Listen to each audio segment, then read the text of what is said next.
No, you can have it.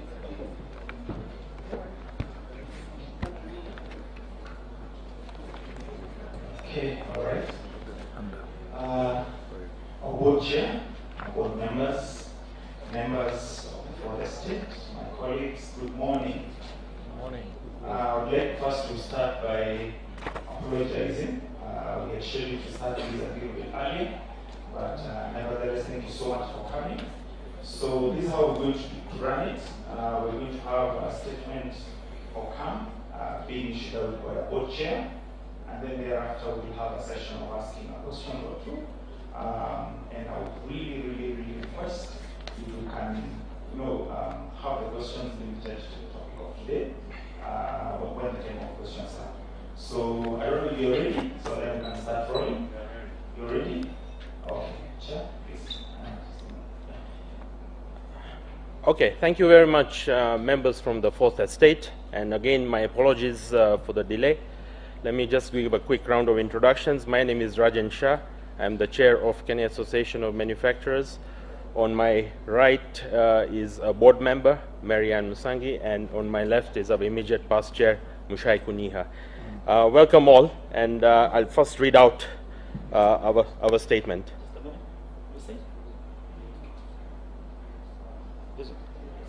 It's too high. Okay. You want to just or just do it, or just turn it down. Turn it down. Just flip it down. Okay. Is that better? Okay. Thank you. This is a statement from the Kenya Association of Manufacturers on the ongoing demonstrations. The Kenya Association. Yes. Okay. Put it down, yeah. Okay. Okay. We're good? Okay, yeah, we can start already. Okay, thank you. This is a statement from the Kenya Association of Manufacturers on the ongoing demonstrations. The Kenya Association of Manufacturers would like to express its concerns over the ongoing protests and their impact in the country. We acknowledge that as per Article 37 of the Kenyan Constitution 2010, and in accordance with provisions of the Public Order Act, every person has the right, peacefully and unarmed, to assemble, to demonstrate, to picket, and to present petitions to public authorities. It is critical that this should be done while safeguarding every Kenyan and without interrupting business operations or destruction of property. Considering this, we would like to state as follows. We are deeply concerned by the safety and well-being of Kenyans, our employees, and customers during the ongoing protests. Regrettably, several people have lost their lives. We empathize with their families during these difficult times. Additionally, the protests have created an uncertainty and fear, making it quite challenging for employees to travel safely to work. The safety of consumers visiting business premises has been gravely jeopardized, further aggravating the already challenging situation. Suffice to note, business have not been spared, either with reports of damages and loss of properties such as vehicles, offices, shops, infrastructure, and outlets. The ongoing protests have dealt a significant blow to the manufacturing sector. We share the pain of most of our members who have reported that numerous businesses have experienced disruptions, hindering their day-to-day operations. This has led to severe financial losses for businesses of all sizes, affecting not only their growth, but also the livelihoods of their employees. In some instances, some businesses and retail outlets have borne the brunt of angry protesters who vandalized their enterprises, as we have witnessed in the media.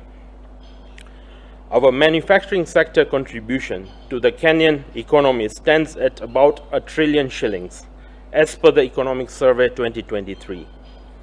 This translates to approximately 2.86 billion shillings daily in value addition. Therefore, the country stands to lose up to 2.86 billion shillings daily if the protests continue to disrupt businesses, as we have witnessed in the last 2 weeks. The continuous demonstrations have also severely disrupted the logistics and supply chain networks essential for the smooth flow of manufactured products to the end consumers.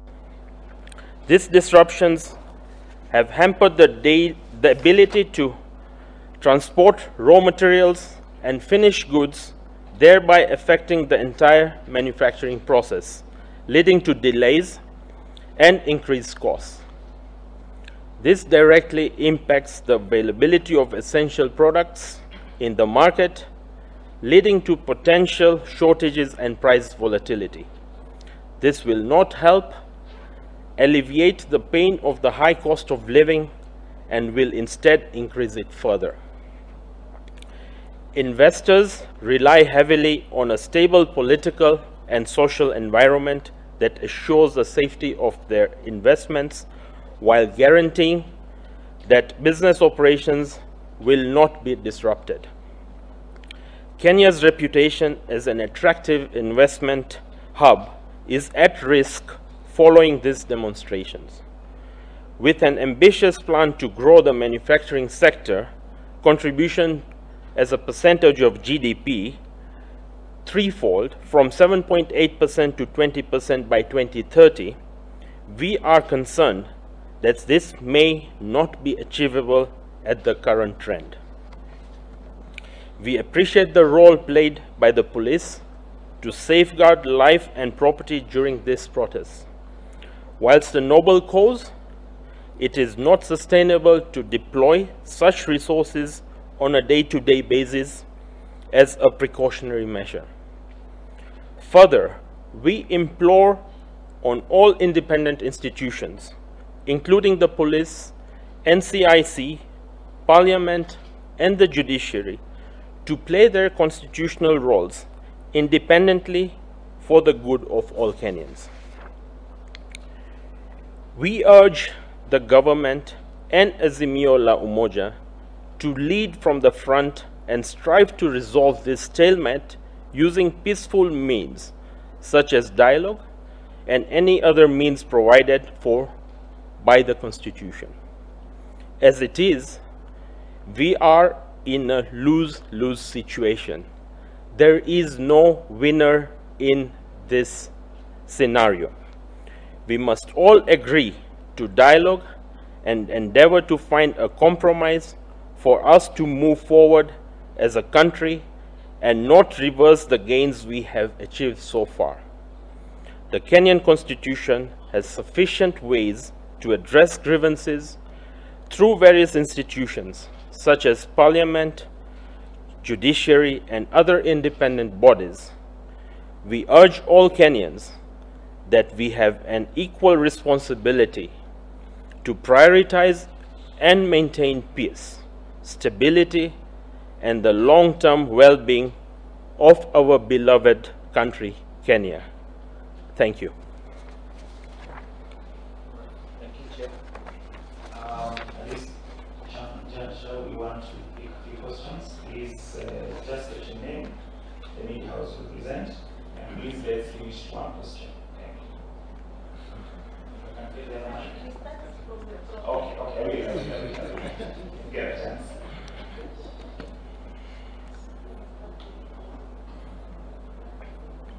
Yeah, you pick the question first, and then now we'll continue. Ibak Said from TV47, you said the total losses are at around 2.8 billion. Are there various sectors, manufacturing businesses that have been affected? Which ones And are there numbers to support this? What are the statistics every sector or subsector is experiencing?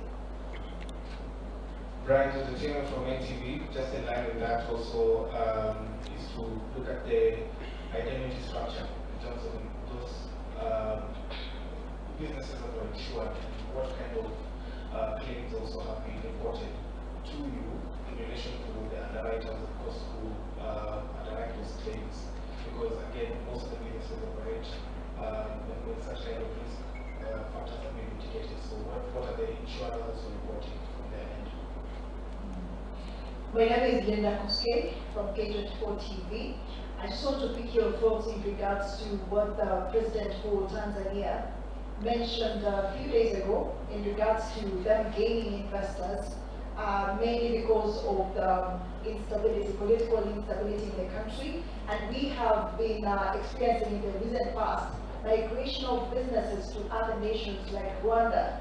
Perhaps you can just touch on that because it's an umbrella body, comes an umbrella body of many manufacturers. Perhaps just mention about that, and is it true, and what should be done? Perhaps some recommendations in regards to this. Okay, can take those first.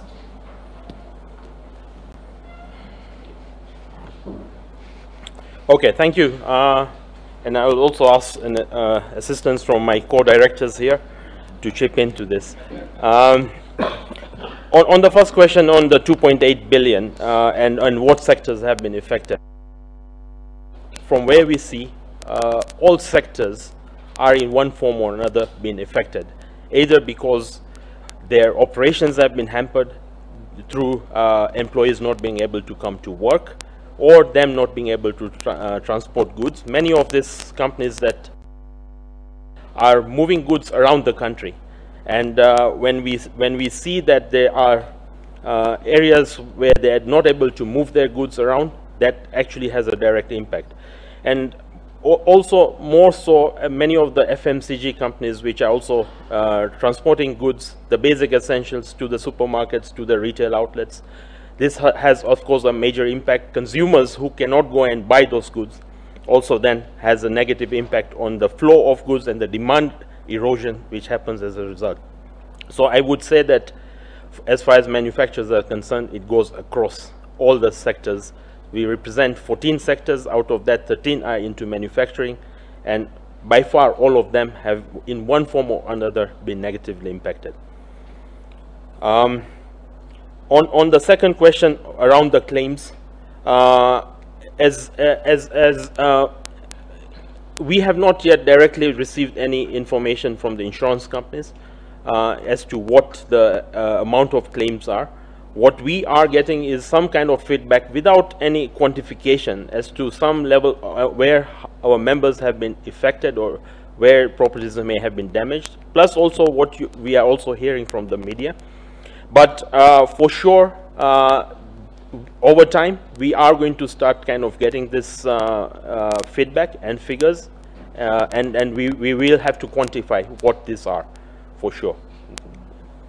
I think what I'd like to add on that is insurance on political strife is not something that...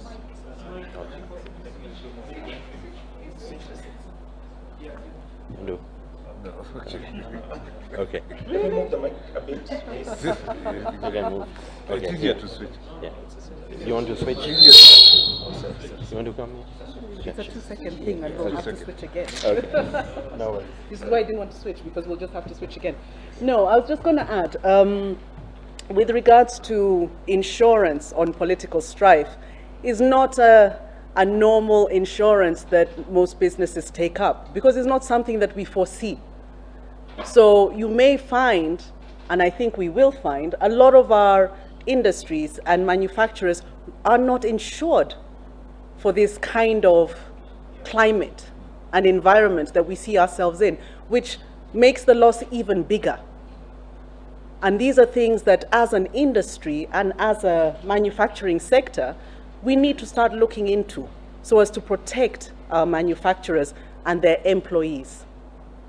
Thank you. Thanks.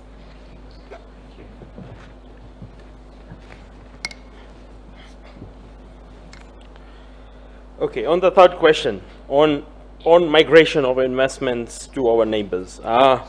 Maybe what I would probably like to say, as Kenya's Association of Manufacturers, we have been continuously striving for how the business environment in this country can be competitive. And we talk about global competitiveness. So our work that we do and advocacy work we do with government is how to bring ease the cost of doing business, cost of doing business, whether it's power, whether it's taxation, whether it's regulatory environment. And we continue to do that. And whilst Kenya still remains a preferred destination, we are also opening up the region. And for sure, there will also be investments which will go into our neighboring countries as well, based on the comparative advantage of what are the resources available there. So, as Kenyans, we have to continue and lift our scope of what we can produce to higher complexity. And by doing that, we then move to the next level in terms of what our manufacturing will be. So irrespective, there will inevitably be, based on where the resources are, investors will move. And we will continue striving to see where we can position as Kenya to be a better destination to bring certain investments here. And the skill sets, the human skill sets that we have are phenomenal. And this is one of our biggest assets. And how do we convert that asset for our benefit? I hope that answers the question. Perhaps you can also get it also for sharing regards to that as well. You want to? That's okay, that's okay. We are here for you. All right. Thank you, yeah.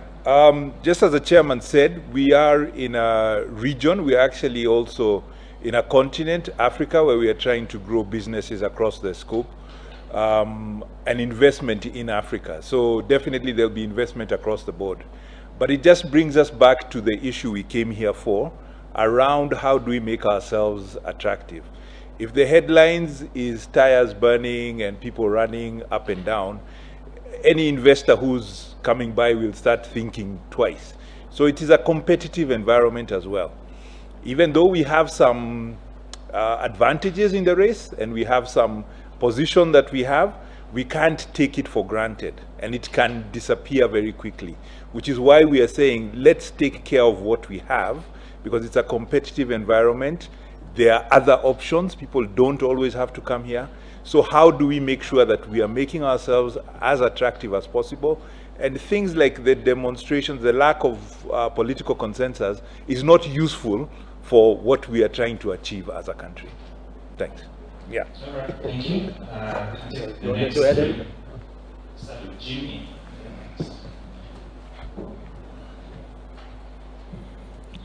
Good morning, everyone. Jimmy Moko from KTN. So we know the manufacturing sector employs about 330 Kenyans. If this continues, are we looking at job cuts and to what extent? And also, when are we likely to know the actual figures as to the extent of this, the cost of this demonstration? And are you going to commission research into that? Brian Wine from Lookup TV. My question is, we are asking for dialogue in order to get to resolve this particular situation, but in the event we don't have that, are there any contingency plans that you put in place or other plan to put in place that will mitigate the impact of the protests? That's all? Any last question? Good. I think we'll take the last one and we can close the session. Thank you. Not necessarily a question, but just a comment. That yes, we saw there was an attempt to have like some talks within the political class, but I bet this thing goes beyond political aspirations and all that. And for CAM to come out and so many other associations to come out, I guess in the near future we now need to have include the business community in some of these conversations so that we also see how to have a balance of all those things. Because when politics is when we're politically like this, a lot of things are affected clearly. So I guess can and many other associations, Kenya, KEMSA, and these others, perhaps there's a way you could find a way to those political conversations and voice your concerns even way earlier before we get to this point where we're now firefighting and having more curating as opposed to preventive measures. That's it. Thank you. I think we can take those as the last questions. Okay, thank you. The first one on jobs and whether there will be job cuts as a result of that. I think the reason why we are here today is to save ourselves from job cuts. Manufacturers are very resilient. We have seen how manufacturers have been resilient during the time of COVID, and despite the global challenges, manufacturers continued to remain resilient, refrain from cutting jobs. So our desire, in fact, our desire is to be growing more jobs, not cutting jobs, and manufacturers don't just go and cut jobs at the first instance. We find ways of how we can resolve these problems so that we can keep the jobs intact because they are highly more sustainable. Manufacturing jobs are more sustainable. In fact, to that point is where I would just even elaborate more, that this is why growth of manufacturing as a percentage of GDP is so important for this country, because the jobs we create are very sustainable jobs and they have a multiplier effect of creating more jobs further in the economy as well. So I would say that it's rather early to even give up to ensure that we would sustain these jobs. And that is why we are coming here today to express the concern that as manufacturers we have, so that we can find solutions fast enough and we can turn this around fast enough as well. On the second question on alternatives, I think we have been through this path in the past and we have successfully come through this. As a country, we are resilient, and I believe, and I strongly believe, that we will also find a solution to this this time round as well. We have a private sector which is extremely dynamic, and we will find solutions which will take us out of this quagmire.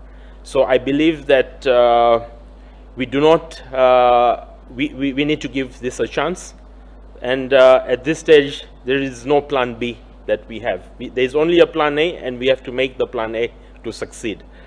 I think that's where I would leave this. And as I said, just a quick on job creation. I think the other area which I would want to stress as what we are doing as Kenya Association of Manufacturers, we have started a whole discussion and not only a discussion, an initiative around what is called agriculture for industry, and how we can link back industry and agriculture. And these are the kind of initiatives and discussions we are having internally with other stakeholders to see how we can create more jobs in the agricultural space and to support industries through value addition, so that by not only creating jobs, we leave more revenue in the pockets of our farmers, and we also save on foreign currency and in fact go for export-led growth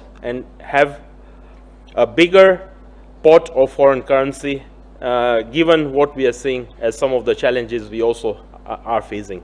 So the job creation is something that as Kenya Association of Manufacturers just goes beyond just manufacturing jobs, but how we can also spur jobs in the agricultural sector. Thank you. Yes, sure. Musical chairs? Yes. You insisted. It's important for you to realize that Kenya Association of Manufacturers does not just represent large manufacturers in Kenya. We also represent our SMEs. Who are the largest employers in this country? It is the SMEs. I like your comment on bringing in the different sectors and industries into this dialogue. It is very important. If the manufacturing sector is one of the largest employers, together with agriculture, as the chairman has just said, it is critical for us to be on the negotiating table. We come here to talk for Kenyans. We come here to talk for our SMEs who may not have the ability to have their voice heard. And this is why we're here today, to make sure that the Mwananchi voice is heard. The employer's voice is heard. The employee's voice is heard. We do need to get back to work because this is the only way we will grow and develop our country. Thank you. Thank you. Thank you, Chair. Thank you, board members, members of the Foreign State. We thank you for taking your time to be with us this morning. And asante sana, and we hope to talk to you after this. Thank you so much. Asante. Thanks. Yeah. Are you doing the Imara Daima? Huh? You're not doing it? No?